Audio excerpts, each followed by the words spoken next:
Hi friends, welcome back to our channel மாணவன் ஆசிரியர். இந்த வீடியோவில் நம்ம என்ன பார்க்க போகிறோம்னு பார்த்தீங்கன்னா, பல்கலைக்கழக கல்வி தகுதி முடிவுகளில் நீதிமன்றம் தலையிட முடியாது அப்படின்னு சொல்லி உயர் நீதிமன்ற நீதிபதி ஒரு அதிரடியான உத்தரவு கொடுத்துருக்காரு. அதை பற்றி தான் இந்த வீடியோவில் பார்க்க போகிறோம். அதை பார்க்கறதுக்கு முன்னாடி நம்ம மாணவன் ஆசிரியர் யூடியூப் சேனலை சப்ஸ்கிரைப் பண்ணிக்கோங்க. கீழே இருக்கிற அந்த பெல் ஐக்கானை கிளிக் பண்ணிக்கோங்க. வாங்க வீடியோக்குள்ளே போகலாம்.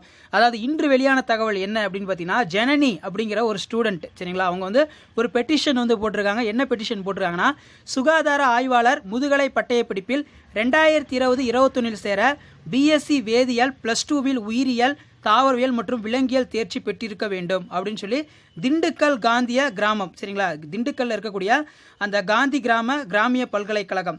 ஸோ அது பார்த்தீங்கன்னா நிபந்தனை விதித்துள்ளது. இது பார்த்தீங்கன்னா சட்ட விரோதம். இதை ரத்து செய்ய வேண்டும் அப்படின்னு சொல்லி பார்த்தீங்கன்னா ஜனனி அப்படிங்கிற ஒரு ஸ்டூடெண்ட் பார்த்தீங்கன்னா ஒரு பெட்டிஷன் போட்டிருக்காங்க.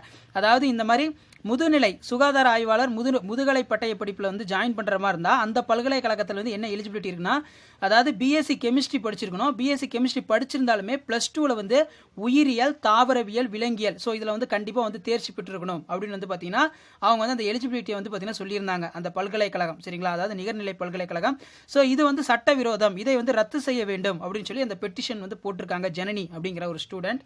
ஸோ இதில் பார்த்தீங்கன்னா 2018-19 நிர்ணயித்த பிஎஸ்சி வேதியியல் கல்வி தகுதி அடிப்படையில் என் விண்ணப்பத்தை பரிசீலித்து இடம் ஒதுக்கீடு தர வேண்டும் அப்படின்னு பார்த்தீங்கன்னா அவங்களுடைய கோரிக்கையை வச்சிருக்காங்க.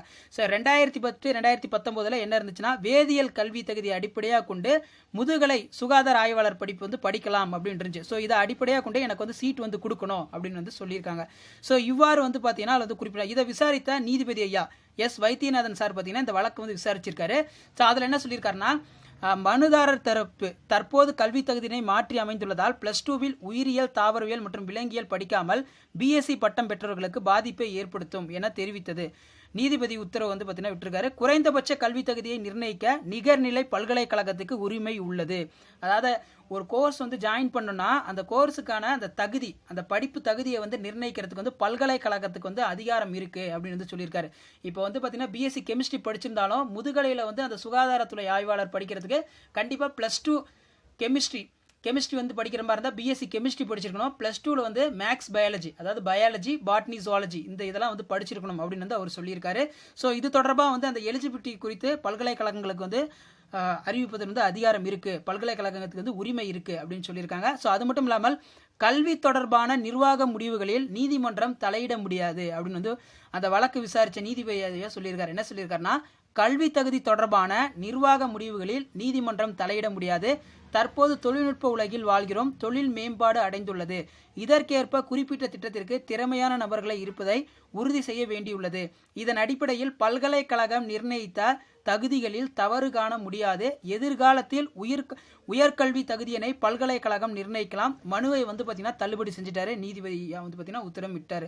ஸோ அதாவது பார்த்தீங்கன்னா இந்த கோர்ஸ் படிக்கிற மாதிரி இருந்தால் கண்டிப்பாக +2ல் மேக்ஸ் பயாலஜி, சரிங்களா, உயிரியல் தாவரவியல் விலங்கியல் இதில் படித்து பாஸ் பண்ணியிருக்கணும். அதே மாதிரி பிஎஸ்சி கெமிஸ்ட்ரி பண்ணியிருக்கணும். ஸோ இது பண்ணால் மட்டும்தான் பார்த்தீங்கன்னா இந்த சுகாதார ஆய்வாளர் முதுகலை பட்டய படிப்பு எலிஜிபிள் அப்படின்னு சொல்லியிருக்காங்க. ஸோ ஆல்ரெடி பழைய ஒரு அறிவிப்பில் என்னன்னா 2018-2019 இந்த மாதிரி பொதுவாக பிஎஸ்சி கெமிஸ்ட்ரி படிச்சிருந்தா இந்த மாதிரி ஆய்வகம் சுகாதார ஆய்வாளர் பணிக்கு விண்ணப்பிக்கலாம் அப்படின்னு சொல்லுவாங்க. ஸோ நடைமுறையில் பார்த்தீங்கன்னா அதை சேஞ்ச் பண்ணிட்டாங்க 2020-21. ஸோ அதன் அடிப்படையில் பிஎஸ்சி வேதியியல் +2 உயிரியல் தாவரவியல் மற்றும் விலங்கியல் படிச்சிருந்தா மட்டும்தான் இந்த மாதிரி இந்த கோர்ஸுக்கு அப்ளை பண்ண முடியும் அப்படின்னு சொல்லியிருக்காங்க. ஸோ இந்த வழக்கை பார்த்தீங்கன்னா தள்ளுபடி பண்ணிட்டாங்க நம்ம உயர்நீதிமன்றத்தோட நீதிபதி ஐயா. தேங்க்யூ.